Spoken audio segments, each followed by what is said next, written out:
If you want to check out the Our-Land Learning Media, all you need to do is go to pbslearningmedia.org and search Our-Land. Now let's turn back to our Line Opinion panel to talk through the latest headlines in the governor's race.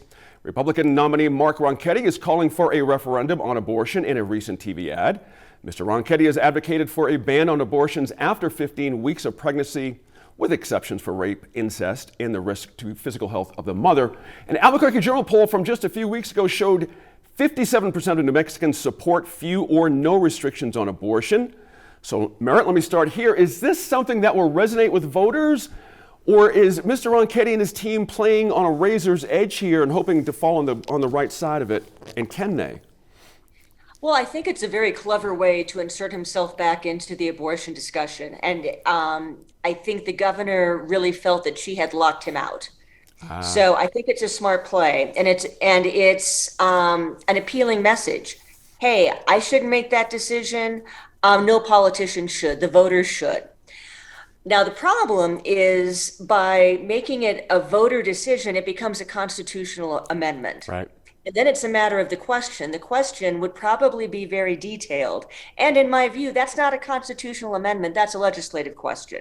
And really, this isn't even a governor's question right now. It's become a governor's issue, but the way it works in this state is it would become a legislative matter, and all the governor could do is possibly veto it. Mm-hmm. So it's not even, I mean, the governor has tried to make it her issue with her executive order, but all that is just saying she's going to put some of her capital outlay for a taxpayer-funded abortion clinic, which may or may not resound well, but it doesn't matter because it just sounds like an executive order. Mm-hmm. So that's kind of disingenuous. Ronchetti's message sounds very reasonable, but is a little disingenuous. But I think it was a clever play to get him back into the discussion. Mm-hmm. I think a smarter play would have been immediately after the governor came out with her executive order and kind of took ownership of the issue, was to push back at her and say, hey, in my first week in office, I'm going to issue an executive order, and I'm going to allocate $10 million for CYFD. And we're going to have an independent oversight board. We're going to build an overnight facility in Bernalillo County so kids have a safe place to stay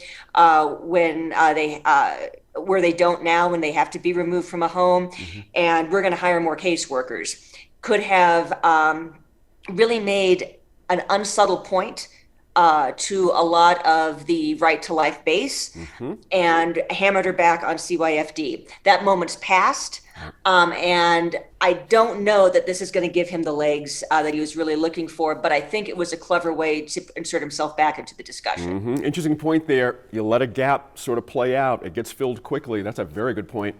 Senator, Governor Lujan Grisham, of course, as Merritt just mentioned, quickly responded to Mr. Ronchetti's ad with a statement saying she'll oppose any attempt to undo New Mexico's progress in protecting abortion rights, and that she stands against this quote-unquote clear attempt, as she said, to ban abortion. As Merritt just sort of laid out brilliantly there, does this strengthen her position on the issue with voters? Yes, I think so. I don't think Ronchetti's proposal was that clever. Mm-hmm. It was following the playbook set by Lindsey Graham and Ron Johnson in Wisconsin, mm-hmm. and it's digging the hole deeper because, you know, when you're proposing additional restrictions on abortion, however they're arrived at, in a state where 57% of the voters want abortion to remain legal, that's doing damage, and I think that's what the governor has stated. Mm-hmm. I don't know whether Ronchetti understands the process. As Merritt says, this would be a constitutional amendment, and I don't know whether he's aware that couldn't go on the ballot for several years. Mm-hmm. Even if it was to pass the legislature, the governor has nothing to do with constitutional amendments, it just, to me, shows his lack of understanding of the process and his flailing around to try to do something about this issue, which he is losing so poorly. He's trying to paint her as an extremist, but he's coming off as the extremist. Martha, I got to work in the national stuff. I'm particularly noting Kansas. We have had voters go to the polls and say, no, I don't think so. And we have now the numbers in New Mexico. And I'll throw one more number, of course, that Mr. Ronchetti shows him 7 points down in the polling. Does this do anything for him, hitching his wagon to a bigger national trend? Well, I don't think he's hitching his wagon to a national trend. He's dragging a millstone. The vote in Kansas was 59% right. of the voters rejected taking away. Kansas actually has constitutional protections for abortion, and the thing that was before the voters was, are we going to do away with that? Mm-hmm. And virtually 60%, 59% said no. And so he's tone deaf, but I want to address a couple of other things that he is doing. And this hasn't got anything to do with the governor. He's being very disingenuous with his language. He has proposed a 15-week abortion ban, which is contrary to what we had under Roe, which was essentially 20 to 24 weeks. Mm-hmm. And he keeps throwing out the term late-term abortion. And at one point, he threw out the phrase abortion up to the moment of birth. 15 weeks is not a late-term abortion. Mm-hmm. That's a misnomer. It's the wrong kind of language to use, but people who are not down in the weeds of this issue might not know that. And so he's trying to say, well, I'm really not against all abortions, just these late-term ones at 15 weeks. But there's another thing here, Gene, that I think we really need to pay attention to. And that is that New Mexico already has, speaking of constitutional amendments, New Mexico has an equal rights amendment. Mm-hmm. And it has been in force since 1972. And many constitutional scholars will tell you that a constitutional equal rights amendment protects the right to abortion. And that debate is mostly settled. There are a few outliers that say, well, we're not sure, but it's mostly settled. And I want to give you a little bit more history Please. About New Mexico and this issue. Mm-hmm. In 1995, HHS in New Mexico restricted funding for abortion under the state's Medicaid program. The ACLU and Planned Parenthood took them. That happens now and again. Let's see if Martha clicks back in. Perhaps not. I'll go to the senator here while Martha's signal kind of comes back around. Senator, I want to get your thoughts on the national stuff as well, Kansas and all that. But there's an interesting situation going on across the country where we've gone so far. I mean, there's been talk in Wisconsin to hold a ballot referendum to add rape and incest exceptions to their law, which bans nearly all abortions. Michigan has a ballot item that would add the right to an abortion to the state constitution. There's ways to push back at this. Who wins in the long run? Women win. Women win when their rights are protected. Okay, yeah. And as I said, New Mexico has an equal rights amendment. All this bluster about us voting on it and so forth is just so much hoo-ha. Mm-hmm. The New Mexico Supreme Court has already ruled that abortion is covered under the New Mexico Equal Rights Amendment. Right. Either they're going to have to repeal that, or they're sunk on their arguments. Mm-hmm. Senator, please do pick up on that and what you see going on out there in the context of New Mexico, and can this man actually get some traction with this approach?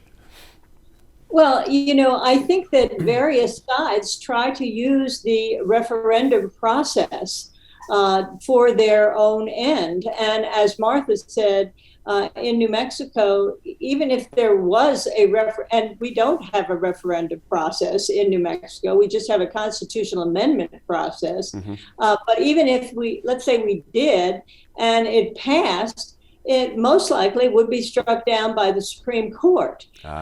So I think that's the way it works in New Mexico. Now, take Michigan, for example, where the anti-abortion activists were trying like heck to prevent a measure that would protect legal abortion from getting on the ballot. That's right. Because the spacing was too tight in the ballot. This is the Right. kind of argument they were down to there, and this is the kind of desperation with which they didn't want women to vote and folks to vote on this, given what happened in Kansas. So the judge there ruled that it could go on the ballot, and so we will see what happens in Michigan, because sometimes these ballot initiatives have spillover effect on other races. Exactly. They might bring out either pro or con that would affect, for example, the governor's race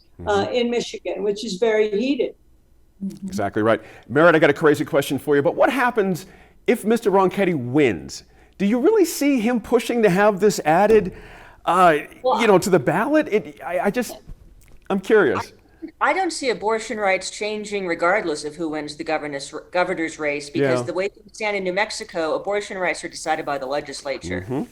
And the Republican Party in New Mexico has quite an uphill battle to make a dent that would get to where they could overcome a veto. So I don't see that happening. Also, I think the Kansas vote was a bellwether for the RNC and state Republican parties everywhere to really think, is this what you want? Right. Because I think ground has been lost for the general election. I think women are going to vote differently than they have ever before. I think you're going to see more women taking a centrist, independent, and I'm talking Republican women. I think voting is going to be very different on this issue. And so state parties have to be very careful how they couch this. And to be honest, the New Mexico Republican Party doesn't have the votes anywhere close to in the legislature to really impact this issue. Right. So we're Mark Ronchetti to win the governor's race. I don't think anything would happen. Thank you all for that discussion. May Go I ahead, add Martha, a please. small footnote? Say that one more time. May I add a small footnote to that? Absolutely. In Kansas, Merritt, you're absolutely right. Kansas is deep red, but women cross the aisle in droves to vote against that proposition. And I think Ronchetti would have a hugely uphill battle. It would be ridiculous. And so women are going to vote differently on this regardless of party. We've already seen that. I'm glad you got that in. Absolutely. We'll be back to talk about the possibility that alcohol taxes could be on the 2023 legislative agenda. But first, a new perspective on the environmental extremes we've been dealing with these last few months. In her new book, Water Always Wins, author Erica Guise writes about how centralized infrastructure and development have contributed to drought and flooding. In other words, it's not just climate change, it's how we've built up our world and changed our relationship with water. But as she tells our Laura Paskus, there's plenty that can still be done.